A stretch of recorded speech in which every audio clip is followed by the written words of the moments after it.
Olá para quem está assistindo a essa aula extra da Web Oficina Aprendendo Programação. Meu nome é Clara Idebran, eu sou monitora aqui da oficina e eu vou estar conversando com vocês hoje um pouco sobre classes e programação orientada a objetos no Python. Eu sei que vocês já viram isso com o Fábio no C++, então a ideia aqui hoje é mostrar como é que funciona no Python, quais são as semelhanças, quais são as diferenças. E a gente vai fazer isso com um exemplo prático. Espero que você que esteja assistindo o vídeo tente fazer junto comigo, tá bom? Então vamos lá. A criação de classes no Python ela é bem semelhante ao que foi apresentado para o C++. Então, por exemplo, como é que eu crio uma classe? Né? O comando é class pessoa. Né? Pessoa vai ser o nome da minha classe. Da mesma forma, para eu criar um objeto dessa classe, é só escrever fulano é igual a pessoa, né? Para criar o objeto fulano da classe pessoa. No C++ era pessoa fulano, então assim, bem semelhante, como vocês conseguem perceber. Porém, existem algumas diferenças. Para definir propriedades e métodos, usamos def. Para definirmos o construtor, usamos init. O construtor, gente, para quem não sabe ou não lembra, são as propriedades e os métodos que vão ser executados automaticamente assim que um objeto daquela classe for criado. E, além disso, uma outra diferença é que temos que sempre usar como primeiro argumento self. Vocês vão ver no exemplo, mas basicamente é análogo ao this, que o Fábio comentou em C++. Simplesmente vai estar fazendo referência àquele objeto específico, ok? Então, para ilustrar a aplicação de classes e objetos, a missão dessa aula é escrever um código para permitir o cadastro de alunos, atribuindo notas às suas provas e trabalhos. O cálculo da média do aluno ele é feito com pesos diferentes, dependendo se o aluno for da graduação ou do mestrado. Então, vamos iniciar criando uma classe aluno, que deverá receber como input o nome do aluno, seu DRE e sua turma. Então, vamos lá. A gente escreve class aluno, ok? E aí agora a gente vai escrever def, certo? Para definir alguma coisa. No caso, a gente vai definir o construtor. Então, a gente vai escrever def init. E quais são os inputs? Sempre começamos com self. E além disso, vai ter que receber o nome do aluno, o DRE e a turma. Ok. E vai atribuir esses valores para determinadas propriedades daquele objeto, dessa classe, que vai ser, então, por exemplo, eu escrevo self.nome e atribuo o valor do nome. Da mesma forma, self.dre igual a DRE, certo? E self.turma igual a turma. Lembrando, tá, gente? Só para não confundir, aqui é o valor que vai estar sendo dado como input para a criação daquele objeto, daquela classe. Então, eu poderia ter escrito n, e aqui eu poderia ter escrito n. Self.nome, né, que vai ser aquela propriedade do objeto, vai ser o valor do input n. Mas aqui, só para facilitar, eu escrevi nome, né, para, enfim, não ficar usando vários termos diferentes, mas lembrando que são coisas diferentes, você não precisa colocar o mesmo nome aqui, né, aqui. Beleza. Então, a gente já definiu essas propriedades no nosso construtor e para o usuário também receber uma resposta, a gente saber que está funcionando, a gente vai colocar print o aluno, e aí vamos colocar qual é o nome do aluno, certo? Então, é self.nome, foi cadastrado. Ok? Só para dar uma resposta. Então, aqui, o que eu estou colocando esse sinal de mais, né? Para quem não está muito familiarizado com Python, eu estou concatenando strings, né? Strings é aquele tipo associado com texto, então eu estou concatenando esse texto para poder printar na tela. Então, vou rodar aqui para a gente ver se está com algum problema. Opa, está com algum problema? Só verificar.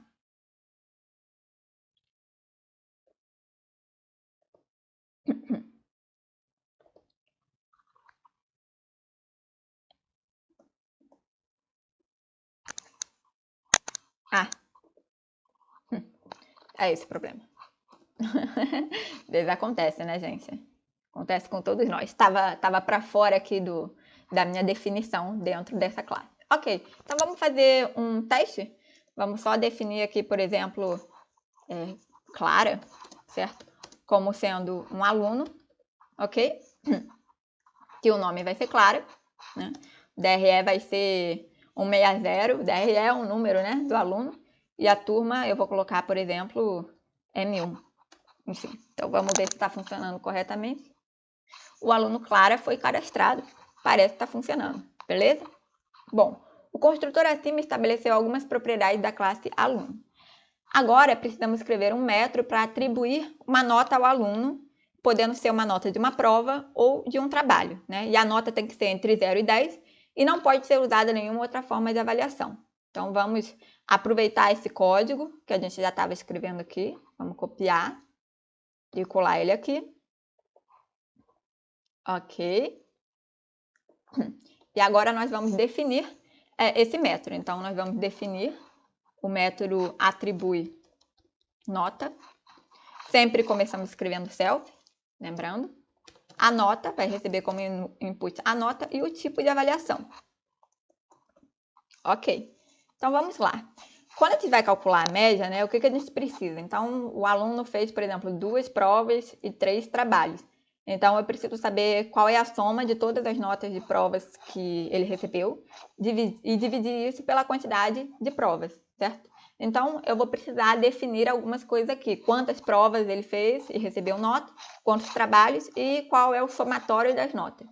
Então, eu vou com isso definir alguns novos atributos aqui para a nossa classe. Vai ser self nProva, que vai ser iniciado como sendo 0, porque quando eu cadastrar um aluno, eu não quero atribuir nenhuma nota, eu vou fazer isso depois, ok?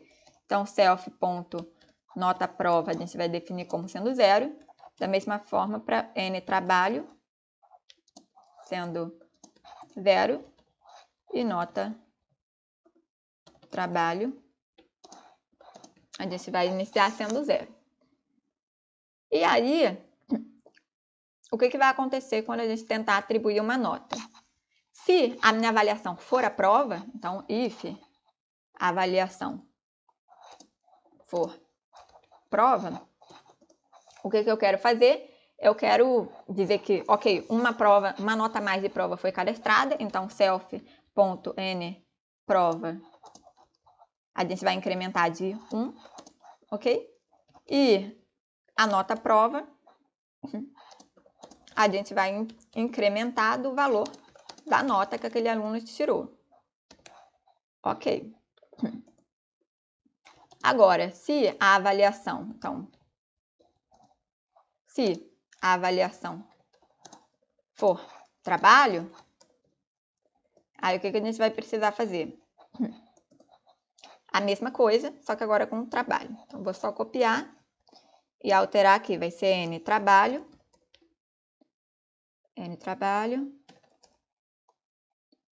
nota trabalho e nota trabalho. Ok? Se for alguma outra coisa, se a avaliação não for nem prova nem trabalho, eu preciso retornar uma mensagem de erro para o usuário saber que precisa ser uma das duas coisas. Então, a gente vai escrever raise value error, ou seja, vai dar um erro e vai interromper o código e vai retornar uma mensagem de erro, e a mensagem vai ser: a avaliação precisa ser prova ou trabalho. De uma forma semelhante, a gente também pode fazer aquele tratamento da nota, né? Se a nota for menor do que 0 ou a nota for maior do que 10, a gente vai fazer a mesma coisa. Raise value error, a nota precisa estar entre 0 e 10. Ok.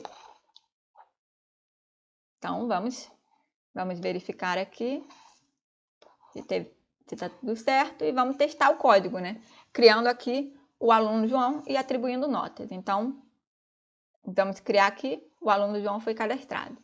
Só uma observação, também seria legal a gente escrever alguma coisa para saber que a nota foi cadastrada, né? Dar esse retorno para o usuário. Então, a gente pode colocar aqui, print, a nota foi cadastrada. Também seria legal para o usuário saber quantas notas já foram cadastradas até agora. Então, até agora já foram cadastradas notas de um determinado número de provas e de um determinado número de trabalhos. Certo? Ok? E qual é essa quantidade de provas? A quantidade de provas é self.nprova. E a quantidade de trabalhos é self.ntrabalho. Ok. Só uma observação. Aqui a gente está concatenando strings. O self.nprova e o self.ntrabalho são valores, né? São números, são inteiros. Então, a gente precisa transformar em string para conseguir fazer essa concatenação. No Python, isso é feito utilizando a função str, ok? Então, a gente vai colocar o str aqui. Opa! E aqui também, a gente vai colocar str self.ntrabalho. Ok, então vamos rodar mais uma vez e avaliar, testando o código. Então, criamos o aluno João foi cadastrado. Aí a gente escreve João.atribuir nota. A nota vai ser 8 para uma prova, por exemplo, e vamos testar. A nota foi cadastrada. Até agora já foram cadastradas notas de uma prova e de 0 trabalhos. Ok, então nosso código está funcionando até agora. Percebam que nós não definimos se as propriedades e os métodos são privados ou públicos, como foi feito no C++, em que a gente escrevia private, public, né? Isso porque no Python não existe essa distinção. Todas as propriedades e métodos são públicos, ou seja, o usuário consegue acessar e modificar. O que pode ser feito é colocar esse símbolo aqui como prefixo, para evitar o conflito de nomes. Porém, o usuário ainda tem uma forma dele conseguir acessar. Então, só para mostrar para vocês, eu posso vir aqui, eu quero esconder, de certa forma, o DRE. Então, eu posso colocar esse símbolo aqui antes, na minha definição. Ok. E aí, aqui, se eu tentar escrever, olha, João. Vou só definir aqui novamente, ter certeza que ele está cadastrado direitinho. E aí, o que eu quero fazer? João.dre. Vocês podem perceber aqui que tem algumas opções que aparecem, mas o DRE não está mais aparecendo. Então, se eu tentar, até aparece essa opção aqui, tá vendo? Mas se eu tentar rodar, ela retorna um erro, não identifica, né, que existe o DRE. Então, ele dá uma escondida. Porém, existe uma forma do usuário conseguir acessar de qualquer modo, que é escrevendo João.aluno-DRE. Então, ele está escrevendo o nome do objeto, ponto traço, o nome da classe, e traço, o nome do método ou propriedade. Então, como vocês podem perceber, ele retorna de qualquer forma o valor. Uma possibilidade interessante para lidar com isso é criar um objeto property que está associado a métodos getters e setters. Tá, como assim? O que é isso? Bom, o método getter e setter, como o próprio nome em inglês diz, quer dizer que é um método que vai apenas retornar o valor de uma determinada propriedade daquele objeto, enquanto que o setter vai atribuir um valor a uma determinada propriedade. Então, dessa forma, é possível fazer o tratamento do dado que será inserido e levantar algumas exceções, caso assim, ele não pode ser, por exemplo, o valor do DRE. Não quero que o meu DRE tenha uma quantidade de dígitos diferente de 9. Se tiver uma quantidade diferente de 9, eu quero que dê uma mensagem para o usuário. Como é que a gente pode fazer isso? Então, vamos lá. Eu vou vir aqui, vou copiar o meu código, que a gente já estava usando antes, que a gente só vai aprimorar. Certo? Opa, peraí.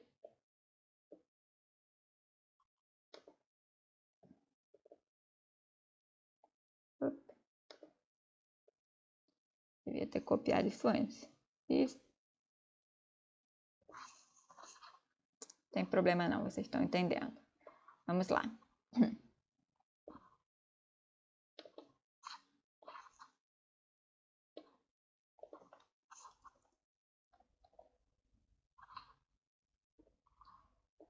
Ok, já copiamos aqui.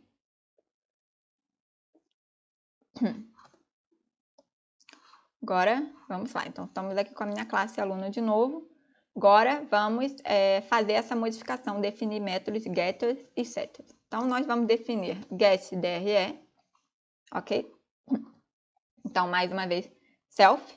No caso, mais nada, porque ele só vai, não precisa dar nenhum input. Só está pedindo para pegar o DRE daquele objeto. Então, eu vou retornar self.__DRE. Ah, só uma coisa que eu esqueci de mudar, retornar isso aqui ao normal, né? Sem esconder nem nada. Colocar nome, DRE, turma, ok. Então, eu vou retornar dessa forma aqui. E eu posso colocar aqui, só para o usuário saber que está funcionando, eu escrevo print acessando o DRE. Ok. Agora eu vou definir também um setDRE, que vai atribuir um determinado valor, certo? Não é só self, eu tenho que ter um valor que eu vou estar atribuindo ao DRE. E aí eu vou escrever para o usuário atribuindo valor ao DRE. E eu vou modificar, então, self.__DRE vai ser igual a esse valor que eu estou fornecendo, ok? Tá. Para unir tudo isso, eu falei aqui que a gente podia definir criar um objeto property. Então, eu quero que DRE, na verdade, seja uma propriedade que esteja associada a esse método setters e getters. Então, eu vou escrever DRE é igual a property. E aí, como ele já fala aqui, olha, fget e fset. Então, no meu caso, vai ser get DRE, vírgula, set DRE. Ok, então, vamos lá. Ver se está tudo certo. Vamos testar, então, ok? Vamos tentar atribuir aqui Olivia, vamos tentar cadastrar esse aluno Olivia com DRE 112. Como eu tinha comentado com vocês, uma coisa que a gente pode fazer é, por exemplo, querer avaliar se o DRE tem a quantidade correta de caractere. Então, como é que a gente vai fazer isso? Aqui, antes de atribuir o valor ao DRE, a gente vai fazer a seguinte análise. Bom, primeiro, eu vou querer ver se esse valor que estão me entregando, eu quero ver qual é a quantidade de caracteres desse valor, certo? Então, é só eu ver if len de valor for diferente de 9, ou seja, se a quantidade de dígitos, certo, do meu DRE for diferente de 9, eu quero levantar um erro. Value error, o DRE deve ter 9 caracteres.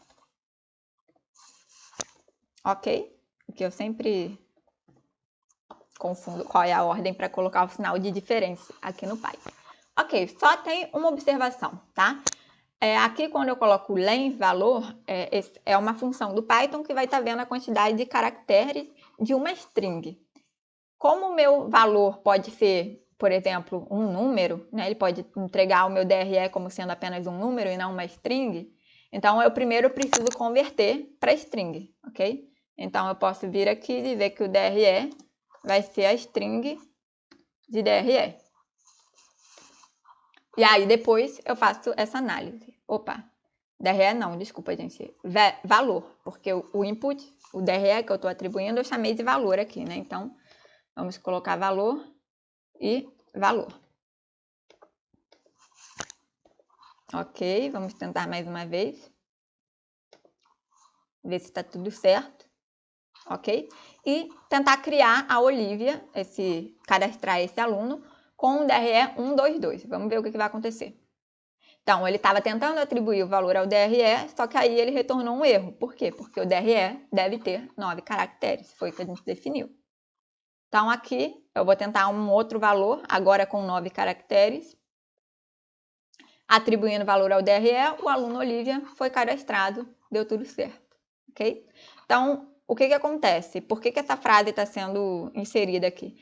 Porque quando o código rodar e ele criar, né, ele rodar o construtor para criar aquele objeto, tem essa frase aqui que está tentando atribuir um valor ao DRE.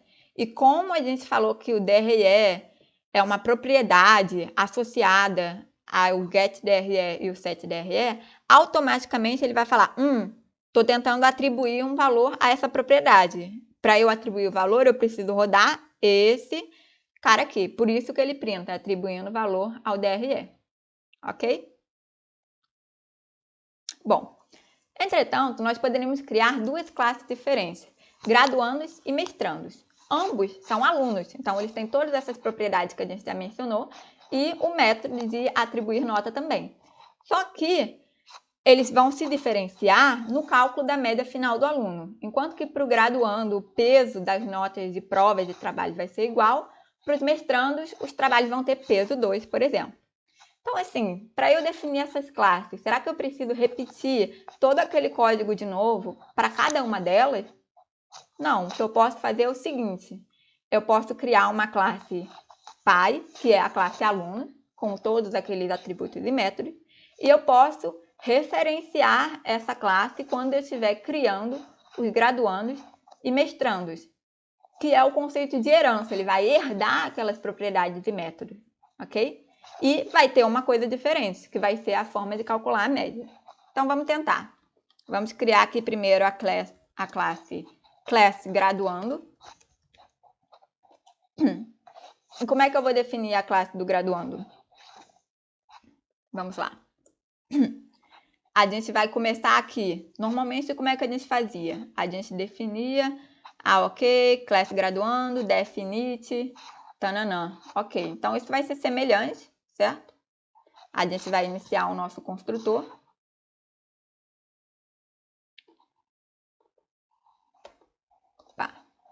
Só que aqui vai ter uma diferença.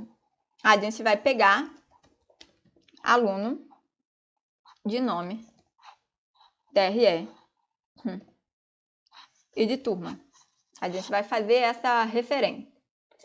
E além disso aqui, uma coisa que a gente vai precisar fazer também é dizer, a gente vai precisar correlacionar a nossa situação do graduando com o aluno. Então, eu venho aqui e falo, a classe graduando, na verdade, eu tenho que associar ela com o aluno. Ok. Então, além disso, a gente vai definir. Na verdade, tem uma coisa errada aqui, né? Aqui, a gente vai ter que escrever init, traço init. E aqui tá faltando o self também.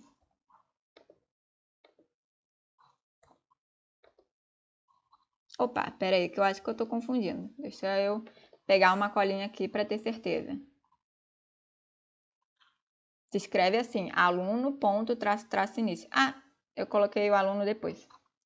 Tudo doido. Então, vamos lá de novo. Aluno ponto traço início, traço. Quando a gente escreve dessa forma, a gente está chamando aquela classe que é uma classe pai do graduando, como vocês conseguem perceber aqui. Então, além da gente fazer essa definição, então a gente está pegando todos os métodos, todas as propriedades da classe alunos e chamando para a classe graduando. Além disso, a gente precisa definir a forma de calcular a média, certo? Então, a gente vai definir def calcula média, que vai ser uma função de self. Vai ser, na verdade, não vai ser uma função de nada mais, porque a gente já tem as notas, certo? É só calcular mesmo. Então, como é que a gente vai calcular a média nesse caso? Bom, primeiro, a gente tem que verificar que tenha pelo menos uma prova e um trabalho. A nota precisa ter pelo menos uma nota e um trabalho. Então, if nprova self.nprova, né? Se essa propriedade for menor do que 1, ou a propriedade self.ntrabalho for menor do que 1, a gente precisa dar um erro para o usuário. Então, a gente vai ter raise value error. E qual vai ser o erro? A avaliação deve contar com pelo menos uma prova e um trabalho. Ok, uma vez que isso já foi verificado, então como é que a gente calcula a média? A média vai ser a nota self.nota prova dividido pelo self.nprova, certo? Então, o somatório, né, das notas de prova dividido pela quantidade de provas, né, que tiveram a nota cadastrada, mais o self.nota trabalho dividido pelo self.n trabalho, e isso aqui tudo dividido por 2, certo? É assim que a gente calcula a média. E aí, o que eu quero que esse meu método faça? Ele vai retornar a média. Ok. Vamos ver se está tudo certo. Beleza, agora a gente vai definir de uma forma muito semelhante a classe mestrando. Então, o que a gente pode fazer? A gente pode copiar esse código, colar ele aqui. Só que agora a gente vai definir mestrando, ok? E aí o mestrando, o que vai mudar, certo? Na hora aqui de calcular a média, a gente vai mudar o peso dos trabalhos, certo? Então, a gente vai atribuir um peso 2 para os trabalhos. Então, com isso, a gente vai dividir por 3. Só essa a diferença, ok? Então, com isso, agora a gente pode testar esse código cadastrando 2 alunos, um graduando e um mestrando, certo? Ambas as classes possuem esse método de calcular a média, só que ele significa coisas diferentes dependendo do tipo de objeto que a gente tem, de qual é a classe desses objetos. Então, aqui, por exemplo, eu cadastrei o João, que é um graduando, certo? Cadastrei o nome dele, o DRE e a turma. Mesma coisa com a Maria, só que ela é um mestrando, ok? Atribuí a nota, uma nota 7 para as provas, do tipo prova, e uma nota 9 do tipo trabalho. E eu vou atribuir a mesma nota para Maria, só que a média vai ser diferente porque o cálculo é diferente. E aí, para pedir para ele retornar a média, é só escrever João.calculamédia, Maria.calculamédia. Então, vamos testar, ver se o código funciona corretamente. Então, o que aconteceu? Ele printou atribuindo valor ao DRE, o aluno João foi cadastrado, ok? Mesma coisa com a Maria, cadastrou cada uma das notas, então no final ficou uma prova e um trabalho para cada um, e ele calculou aqui a média, ok?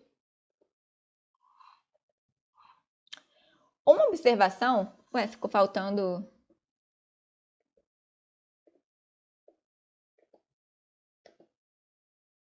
esquisito.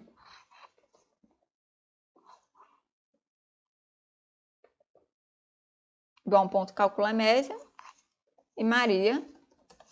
É porque da forma que eu estou fazendo, uma coisa que poderia ser mais interessante, ao invés de colocar return, certo? Poderia ser colocar print.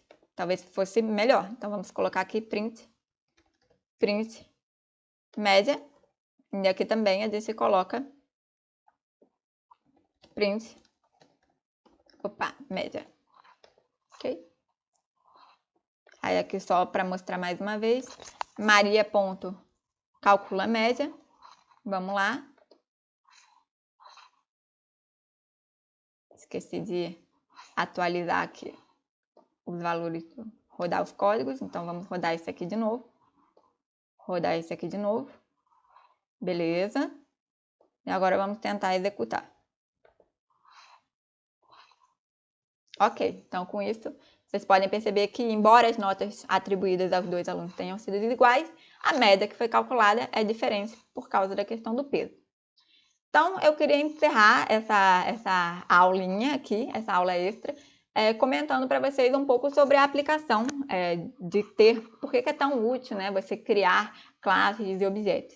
Eu vou dar aqui um exemplo para a área assim, de engenharia, mais na parte de software de engenharias que tem que resolver problemas de elementos finitos, por exemplo. A gente sabe que muitos softwares de engenharias precisam resolver sistemas lineares e fazer operações de multiplicação matriz-vetor. Então, se eu tiver uma matriz normal, densa, né, em que a gente não tem elementos que são zero, para eu fazer a multiplicação da matriz por um vetor, eu preciso multiplicar os elementos de cada linha da matriz pelos elementos do vetor, certo? Só que, se eu tiver uma matriz que for diagonal, ou seja, né, ela só tem valor na diagonal, no resto é zero, eu não preciso ficar multiplicando por zero vários valores, sabe? Porque se a matriz for muito grande, isso toma um tempo. Eu poderia multiplicar só o valor da diagonal, certo? Então, uma coisa que poderia ser feita em um código em que a gente vai fazer multiplicação com várias e várias matrizes, seria criar classes que definam classe matriz densa, classe matriz diagonal, em que o produto A vezes B, né, da matriz A pelo vetor B, você utilizar esse código A vezes B, ele vai ter significados diferentes, dependendo se cada uma das matrizes, né, desses objetos, pertencerem à classe de matriz diagonal ou a classe matriz densa. Então, isso pode facilitar muito o código, porque você não vai precisar ficar repetindo esse cálculo, né, de como que você faz a multiplicação. Na verdade, você nem precisa pensar, você simplesmente define a sua matriz e classifica ela, se ela é diagonal ou não, e na hora que você escrever A vezes B, ele vai rodar apenas aquele método que for correspondência ao tipo de matriz que enfim, dá a classe, né, daquela matriz que você criou. Então é isso, espero que vocês tenham gostado. O arquivo da aula vai estar disponível aqui na descrição, enfim, no link para o Drive. E qualquer dúvida, estamos à disposição.